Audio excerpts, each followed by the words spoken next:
Next up, we're in Adelaide.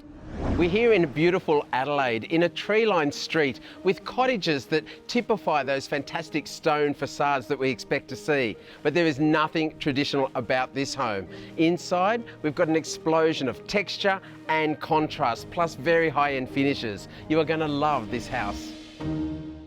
I didn't know what I was in for as I was driving up the street. I've got traditional cottages and it's tree-lined, and yet I knew that I was coming to a brand new home. I'm glad you like it. There's a bit of history behind this one. One of the things we had to worry about was how it fits in with the rest of the streetscape, if you like. Council were very hard on the fact that we had to try to maintain some sort of character, but without replicating or reproducing. We did a modern take on it. I think that's the perfect words, a modern take. I mean, I can see the traditional silhouette. You've got the front door in the centre and the mirrored French doors on the side.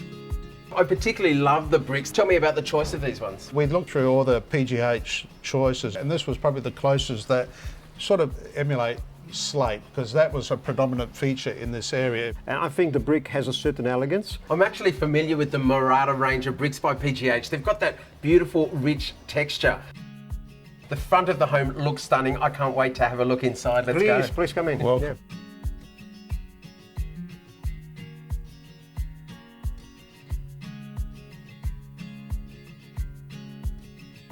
There's formal rooms and then there's this room. It somehow feels so grand and yet quite comfortable to spend time in. We decided to use the same sort of brick as we used outside, but in a white colour. I actually love the use of repeating the finish from the outside inside. The texture is so rich, as you said, against the gyprock walls. Again, it's otherwise you're just going to have these white walls that are just stark and all that, but with that texture, I think it just adds a little bit more to the room. Tony, when I came in, my eyes were straight away drawn to these amazing timber floors. The herringbone pattern, so much character. The choice of the timber floor was actually to try and replace, let's say, a natural stone or a marble or something. The idea of this flooring came me visiting Venice and some of the Grand Palace in Venice, where they have a beautiful timber which has been laid for 1,000 years. Now, there's display cabinets, Tony, and this one. With that particular design was actually that you can be in this room, access it, and also from the other room. It's actually temperature control, and not only it's for show, but for practicality as well. Well, I love the sound of that, and they're great for the white drinkers, the red drinkers, and the spirit drinkers as well.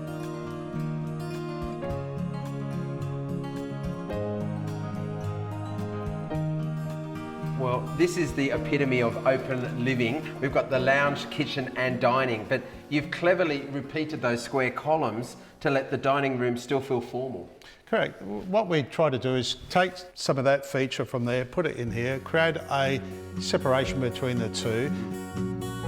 We've got this glass running through and straight up into the ceiling. It cleverly separates the kitchen and the lounge. When this was being constructed, we were sitting here, me and Tony, we're looking at the space. We thought it was probably just getting a little bit on the dark side. What we decided to do was open up the roof, if you like, to allow light to come into this space and just create a little bit more of a natural light rather than always have the lights on.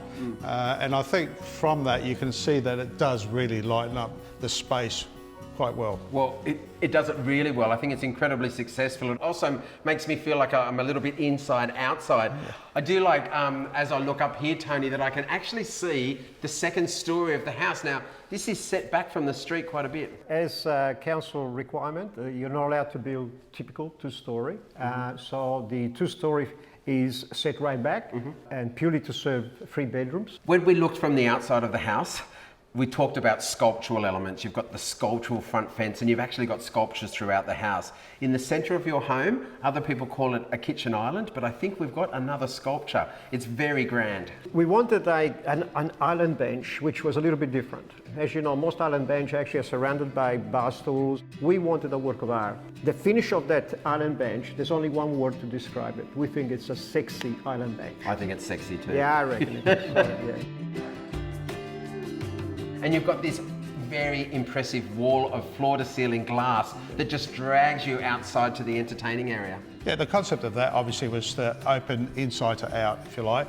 Once you open up the doors and with that glass there, you can utilise the whole space. Well, gentlemen, I've got to say this has been a delight to visit. The home is strong in contrast and texture. It's very high-end and yet it feels so warm and inviting. It's been a pleasure to come and meet you both and hear the story behind the house, but I think it's time to get outside and enjoy that entertaining space. What do you think? Absolutely. Thank you. Thanks so much. Thank you.